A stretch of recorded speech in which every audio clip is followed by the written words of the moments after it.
ರಾಜ್ಯದಲ್ಲಿ ಬರ ಇದೆ, ಹನಿ ನೀರಿಗೂ ಕೂಡ ಹಾಹಾಕಾರ ಶುರುವಾಗಿದೆ.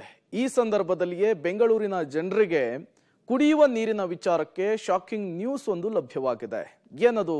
ಬನ್ನಿ ಅದನ್ನೇ ನೋಡ್ಕೊಂಡು ಬರೋಣ. ನೀರಿನ ಅಭಾವದ ಮಧ್ಯೆ ಶಾಕಿಂಗ್ ರಿಪೋರ್ಟ್. ಕಾವೇರಿ ಕುಡಿಯಲು ಯೋಗ್ಯನಾ ಇಲ್ವಾ? ವಾಟರ್ ಕ್ವಾಲಿಟಿ ಚೆಕ್ನಲ್ಲಿ ಸ್ಫೋಟಕ ಮಾಹಿತಿ. ಬೆಂಗಳೂರಿನಲ್ಲಿ ಕುಡಿಯುವ ನೀರಿನ ಅಭಾವ ಹೆಚ್ಚಾಗ್ತಾ ಇದೆ. ಬೆಂಗಳೂರಿಗರು ಯಾವ್ಯಾವ ಮೂಲೆಗಳಿಂದ ಟ್ಯಾಂಕರ್ನಲ್ಲಿ ನೀರು ಸರಬರಾಜನ್ನ ಮಾಡಿಸಿಕೊಳ್ತಿದ್ದಾರೆ. ಹೀಗಾಗಿ ಕುಡಿಯುವ ನೀರು ಎಷ್ಟರ ಮಟ್ಟಿಗೆ ಸೇಫ್ ಅಂಥೇಳಿ ಡ್ರಿಂಕ್ ಪ್ರೈಮ್ ಸಂಸ್ಥೆ ವಾಟರ್ ಕ್ವಾಲಿಟಿ ಚೆಕ್ ಮಾಡಿದೆ.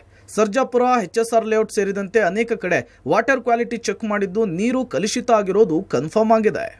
ಬೆಂಗಳೂರಲ್ಲಿ 50%ಗಿಂತ ಜಾಸ್ತಿ ಬೋರ್ವೆಲ್ಗಳು ಒಣಗೋಗಿದೆ. ಇದರಿಂದ ಬಹಳ ಜನರು ತಮ್ಮ ದಿನನಿತ್ಯ ನೀರಿನ ಅಗತ್ಯಗಳಿಗಾಗಿ ವಾಟರ್ ಟ್ಯಾಂಕರ್ ಇಂದ ನೀರು ಬಳಸ್ತಾರೆ. ಈ ವಾಟರ್ ಟ್ಯಾಂಕರ್ ಇಂದ ನೀರು ಎಲ್ಲಿ ಸೋರ್ಸ್ ಇದೆ ಅನ್ನೋದು ಗೊತ್ತಿರೋದು. ಅದರಿಂದ ಅದರ ಕ್ವಾಲಿಟಿ ಚೇಂಜ್ ಆಗ್ತಾ ಇರುತ್ತೆ. ಅದರ ಹಾರ್ಡ್ನೆಸ್ ಇರ್ಬೋದು, TDS ಇರ್ಬೋದು, ಕ್ಲೋರಿನ್ ಲೆವೆಲ್ಸ್ ಇರ್ಬೋದು.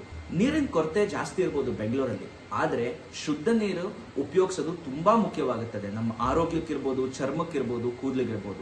ಜಲಮಂಡಳಿಯ ಪೈಪ್ಲೈನ್ನಿಂದ ಬರುವಂತಹ ನೀರು ಟ್ಯಾಂಕರ್ನಿಂದ ಸಪ್ಲೈ ಆಗುವಂತಹ ಕುಡಿಯುವ ನೀರನ್ನು ಟೆಸ್ಟ್ ಮಾಡಿದಾಗ ಸರ್ಜಾಪುರದಲ್ಲಿ ಕುಡಿಯುವ ನೀರು ಕಲುಷಿತವಾಗಿರುವ ಪ್ರಮಾಣ 500 ppm ದಾಟಿದೆ.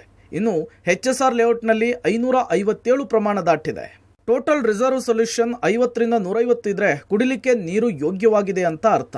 200ರಿಂದ 300 ಇದ್ರೆ ಫೈನ್ ಅಂತ ಹೇಳಲಾಗ್ತಿದೆ. 300ರಿಂದ 500 ಇದ್ರೆ ನೀರು ಕುಡಿಯೋದಕ್ಕೆ ಯೋಗ್ಯವಲ್ಲ ಅಂತ ಅರ್ಥೈಸಲಾಗುತ್ತೆ. ಇನ್ನು ನೀರಿನಲ್ಲಿ ಗಡಸು, ಐರನ್, ಸ್ಟಾಲ್ ಇದ್ದು ಕಲುಷಿತವಾಗಿದೆ. ಈ ಬಗ್ಗೆ ಜಲಮಂಡಳಿಯ ಅಧ್ಯಕ್ಷ ರಾಮ್ ಪ್ರಸಾದ್ ಪ್ರತಿಕ್ರಿಯಿಸಿದ್ದು, ಕೆಲವು ಕೊಳಗೇರಿ ಪ್ರದೇಶ ಸ್ಲಂಗಳಲ್ಲಿ ಈ ರೀತಿಯಾಗಿದೆ, ಕೂಡಲೇ ಸರಿಪಡಿಸುತ್ತೇವೆ ಅಂತ ಹೇಳಿದ್ದಾರೆ.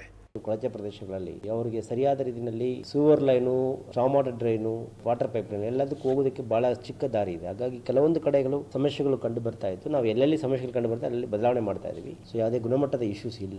ಕೆಲವೊಂದು ಕಡೆ ಎಲ್ಲಿ ಈ ತರ ಸಂತ್ರಸ್ತ ಪ್ರದೇಶಗಳಿಗೆ ಸಮಸ್ಯೆಗಳು ಬರ್ತದೆ, ಬಂದರೆ ತಕ್ಷಣ ನಾವು ಅಟೆಂಡ್ ಮಾಡ್ತಾ ಇದೀವಿ. ಒಟ್ಟಾರೆ ಕುಡಿಯುವ ನೀರು ಕಲುಷಿತ ಆಗಿದೆ ಅನ್ನೋದು ಆತಂಕದ ವಿಚಾರ. ಜಲಮಂಡಳಿ ಎಚ್ಚೆತ್ತು ಇದನ್ನು ಸರಿಪಡಿಸುತ್ತಾ ಅನ್ನೋದನ್ನ ಕಾದು ನೋಡಬೇಕಿದೆ. Lokesh, public TV, Bengaluru.